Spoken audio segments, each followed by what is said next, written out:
Ladies and gentlemen, my name's Paul, and in this RedGamingTech.com video, we're going to be discussing as well as analysing tech news, which as usual has popped up in the past 24 or so hours. Hopefully you're having an amazing day.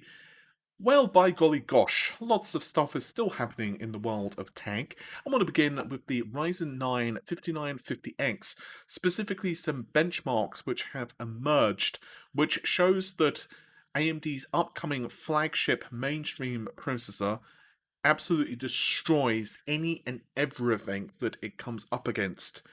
This is according to benchmarks from Sysoft Sandra, and these benchmarks have appeared into their database. They've basically compiled them in a roundup and have done a review of sorts, although they do emphasize that they are not under NDA and they are not doing this from their own samples. So, of course, a small pinch of salt should be taken, but honestly, I'm very skeptical that these results are not accurate. They have compared it against several processors, the 10900K and the 3950X being the most notable. With the arithmetic native results, I don't think I really need to spell them out to you. The 3950X gets absolutely trounced in every single result, with Drystone long as well as int looking to be about 100 points slower than the updated Zen 3 architecture, and it's not quite such a big thing for the Whetstone double, but Whetstone single again, almost 100 points difference, actually slightly over 100 points difference. And if we compare it against the 10900K, well, there is no comparison against the 10900K. Intel's Skylake architecture just cannot compete here. So we're looking at around a 13% performance advantage for the 5950X over the 3950X. But if we look at vector SIMD native results, oh dear, things get worse. We're looking at way over a 30% advantage for the Zen 3 processor. In fact, it's up to 37% of an advantage for the 5950X compared to its predecessor, which is absolutely just bonkers. And again, Intel's own processors don't really get a look in here. One thing that is interesting, though, is that, again, according to Sysoft Sandra, and they are claiming they do not have the samples, so they are basing this off of their kind of internal benchmark results that others have been submitting or that appeared on the internet. But they have stated that about the only issue is that it's still stuck with two-channel DDR4 memory, that even at high speeds, such as 4266, cannot feed 16 cores, 32 threads in streaming algorithms, and this is despite an absolutely massive 64 megabytes of L3 cache. Intel's HEDT platforms with 4 channels DDR4 plus AVX512 is able to beat it in those types of algorithms. I actually would be very interested to see how memory speeds affect Zen 3 across a plethora of different applications. Um, because obviously there are some rather large architectural changes which AMD themselves have already detailed concerning how memory does impact Zen 3, and they have already confirmed that memory speeds do make quite a large difference for Zen 3. But what's interesting is in some of the benchmarks we've seen, particularly for the for the RX 6000 series, AMD seem to be running the memory at a more conservative clock frequency, just 3200 megahertz. Um, so again, it will be interesting to see how memory speeds with different CPUs, for example, 3200 megahertz, and then let's say 4200 megahertz, and different memory speeds in between on the 5900X versus the 5950X on a plethora of different applications. So things such as gaming, of course, but also content creation, 3D rendering, and goodness knows what else, just to see what the sweet spots are. Again, much of this is going to be down to different users, and I do realize that a lot of gamers are probably not going to be plonking down the cash for picking up a 5950X anyway, as you really don't need that number of cores and threads. I imagine, and this is a guess, but I think that the 5600 as well as the 5800 are probably going to be the most popular, simply because in terms of the value of them, they are probably about the best in terms of just a drop-in gaming solution. And from one piece of AMD news, we have the next. And this is from a Twitter user, PJ_lab_UH. This is from Okano Hardware. And they have actually posted two GPU benchmarks of Shadow of the Tomb Raider running an RX 6800 RDNA 2 based graphics card. So these results are quite interesting. First of all, the GPU itself has been blanked out, and we do, of course, need to take the benchmark results with a little bit of salt because of that. However, to my understanding, and please correct me if I'm wrong, they are not unknown in the industry and they have leaked results in the past. The next thing we need to take into consideration is we don't know the state of all of the system configuration, we do not know the state of the drivers, and so on and so on. And the last caveat is this is only one benchmark. So one benchmark does not necessarily mean the cards perform like that, because obviously one game engine can perform either better or much worse on a specific architecture. With all of that caveat crap out of the way, we have two results. The first is 46 FPS. This is with ray tracing at high, and the second is 80 FPS, again with ray tracing at high. The difference here is the resolution. So we're looking at 4K native and 1440p native. Obviously, 1440p is considerably fewer pixels to push forward, and WCCF Tech actually have some really nice benchmark comparisons of the RTX 3070 and RTX 30 the RTX 2080 Ti with different configurations. So I'm going to use their results, but I'm also on screen going to be showing an RTX 3080 Ti. I could have thrown in an RTX 3070 into my rig and kind of done those same benchmarks, but honestly, WCCF Tech have already done it, so it seems like I'm kind of cooking the egg twice for no real reason to do that. And given they don't have 3080 results here, I figure I might as well do that. You can see that in my results, the 3080 is definitely ahead, but the real win here is with DLSS on. DLSS on its first iteration early on was not great. There was some really terrible artifacting, but now DLSS has become a lot better. AMD, to their credit, have also stated that they are working on a upsampling technology, but unfortunately we don't know any real details of it yet. This seems to go in line with a leak of my own that AMD were looking to release this as a driver update in December or January, but I was told that it's going to be kind of more of an open source thing. It's kind of an evolution, an idea anyway, of Radeon image sharpening, but I'm told that the quality is not as good as Nvidia, but the performance is pretty good.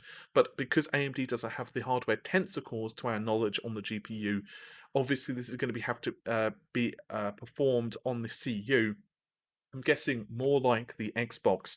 As for the results, assuming they are correct, and I cannot independently verify them, it's pretty damn good. It's definitely outperforming an RTX 2080 Ti, but not by much. And an RTX 3080 obviously is faster by quite a few frames. However, the RX 6800 is kind of a weird card because spec-wise, it's more in line with what we believe the RTX 3070 Ti is. So the results here are kind of weird in that respect. We also don't know what is happening with the GPU. Is it overclocked? Is it a custom AIB model? All of those different things. Again, this is the issue with leaks. I would like to see the cards tested in a wider variety of applications. My personal belief is that it seems almost completely and utterly in line with my earliest leaks. RX 6000 series is better than Turing. It's slightly better than Turing in ray tracing, but it's not as good poor for core anyway as Ampere. And Nvidia obviously do have DLSS. We'll have to wait and see as to how well AMD's tech as well as Nvidia's tech basically scales. I don't think though it's a disaster because, of course, as always online, people are kind of saying that these results are awful and Ampere is absolutely demolishing it, and other people are saying, "Oh my god, Ampere is doomed." And no, I think it's about really, truly, a really good thing for both Nvidia and AMD because you can look at this, you can look at it as, oh my god, AMD are behind on ray tracing, and ray tracing is next gen technology. You can also very happily look at this as, well, AMD seem to be slightly ahead in traditional rasterization on average from what we gather from AMD's own benchmarks and my own information, but Nvidia are slightly ahead on ray tracing. Nvidia have a slight feature set advantage with presumably better upsampling and things like Nvidia Broadcast, but AMD are also cheaper and they also have more VRAM, so it's like dealer's choice with this generation. I think this is great personally, as someone who um, would suggest that you buy the best card for you. I think this is about the most perfect solution possible. I also want to discuss one thing about Nvidia, and this is actually to do with the 3060 Ti, as we actually have confirmation of sorts that the 3060 Ti will see an announcement in November 17th. And this information has actually been leaked by mydrivers.com, but I can confirm that I'm almost positive this is true because quite a while ago, I don't remember the exact date. I think it was like the 26th of this month, 25th, 26th, something like that. I'll have to double check or I'll leave a link to it. I actually released a video which detailed the release date for the 3060 Ti, and yeah, I was told again it's the 3060 Ti releasing 11/17 or 17/11, depending if you prefer US or an American date. And I also released the prices as well. I was told that AMD are definitely going to be facing very competitive prices on the 3060 Ti, the 3070 Ti, as well as the 3080 Ti. So at this point, I've actually confirmed the existence of all of these GPUs, but Copy7 Kimi has also leaked the specifications of the 3060 Ti quite a while ago. So we're looking at 4864 CUDA cores and 8 gigabytes of the memories, which is clocked at 14 Gbps, and that's on a 256-bit bus. So of course, that's a grand total of 448 gigabytes per second of memory bandwidth. Hey gang, let's jump into the mystery machine, shall we? Because, yeah, interesting things are afoot with Demon Souls, which, to me anyway, is probably one of the most interesting games coming through the next generation consoles. I've mentioned like a billion times at this point that Demon Souls, Medium, Gears 5, Spider-Man, I think, although I never played the original on the PS4, so for me, I'm actually more interested in vanilla Spider-Man than Miles Morales, simply because honestly, I know Peter Parker character more. But you know, I know that that's not really anything to do with the gameplay. I'm just giving you my honest opinion. But anyway, I'm way off topic at this point. There is a very interesting thing that's floating around, and that's confusion over ray tracing. Because Gavin Moore, who is the creative director, has stated that. Well, you know what? I'm going to read this verbatim. This is for an interview with Level Up. It's like any other graphics improvement. There is a cost to implement ray tracing. If we implemented ray tracing in the game, that would mean we'd have to leave something else out. And there's only limited time in game development. He also added that the team didn't know if Demon's Souls would support ray tracing, as they originally wanted to focus on setting and characters. When we first started development, we didn't know if there'd be ray tracing.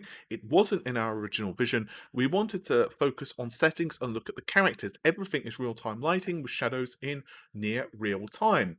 But you can immediately take that as confirmation that ray tracing doesn't exist. However, this is where the confusion begins. Okay, so if you look at the official PlayStation blog and you mosey a little bit down the page, it says Demon Souls for Japan Studio, from Japan Studio, excuse me, and Bluepoint Games. From Japan Studio and Bluepoint Games comes a remake of the PlayStation Classic, Demon Souls. In addition to beautiful shadow effects and ray tracing, cue echo that lasts for an hour, players can choose between two graphics modes while playing. One is focused on fidelity, one is focused on frame rate. There's also a really nice thread on NeoGAF, and it adds even more confusion to things. And I know the internet's in confusion. What the hell, right? Well, there was an interview, and it is not done in English, but again, it was from Gavin Moore. And I won't read out all of the interview because it's, well, a whole interview, but there is a very pertinent section. Demon Souls for PlayStation 3 is an incredibly dark game. What we have done after evaluating the power of the PlayStation 5, we realized that we no longer had to enable or disable any light source, but we've been able to include real-time thanks to ray tracing. So every aspect of the game is in real time, it is dynamic, and we've used lighting as a way to guide the players through levels and say little hints of where they go, blah blah blah, who gives a crap at this point.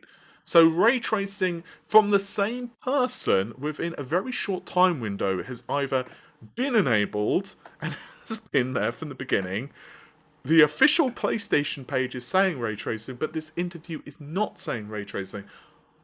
I'm confused, to be honest.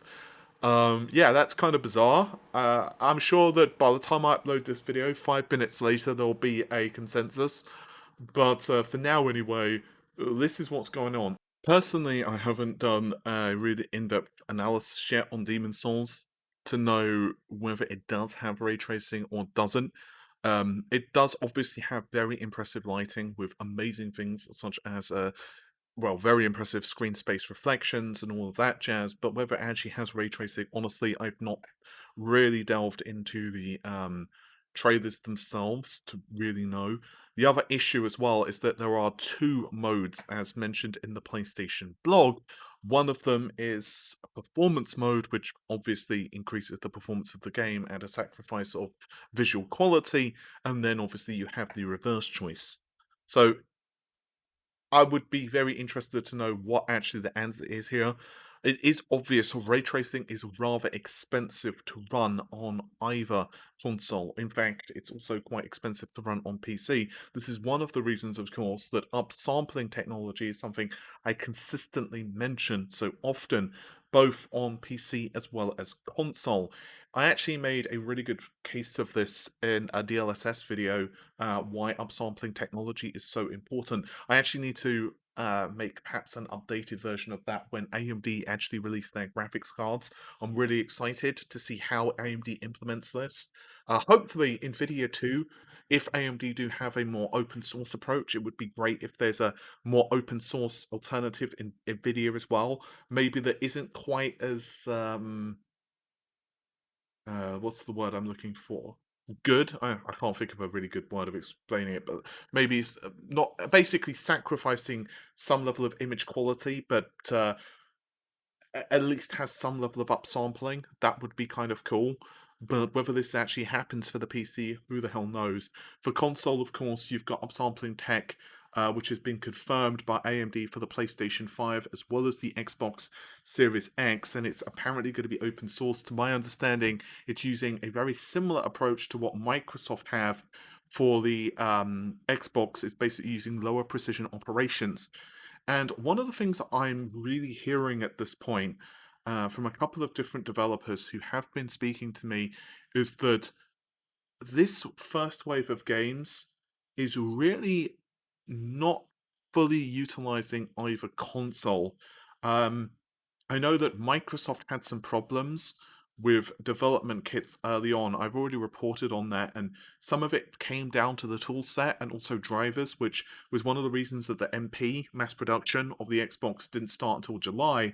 But the PlayStation 2 also has its challenges, and even Mark Cerny was mentioning that you can largely ignore functionality such as the hardware geometry engine, but to fully utilize the geometry engine will take time, and the first wave of games do not fully use the GE, and the GE is incredibly important. So I'm going to be very interested to see how ray tracing is actually fully used on the consoles in the future. I have a feeling that neither the Xbox or the PlayStation are fully leveraging the ray tracing capabilities. Now, personally, I don't really mind as much if ray tracing is missing on a console game because there is a finite level of performance. With that said, I would like Demon Souls to have hardware-based ray tracing because it's a cool technology. But if it's not achievable because of time constraints or whatever other reason, that's fine. Um, I mean, the game still looks absolutely gorgeous, at least in my opinion. But yeah, I guess we can wait and see. There's a lot you could say here, but frankly, because of the confusion of whether it will be on the game or in the game, excuse me, or whether it just hasn't been patched in yet, whether it's like an early build that we've seen and maybe ray tracing needs to be enabled, who the hell knows? But obviously, we don't exactly have long now until the game actually ships. Well, yeah, this has been a very interesting generation, to put it mildly. With all of that said, though, I'm going to let you all go. Take care of yourselves. Bye for now.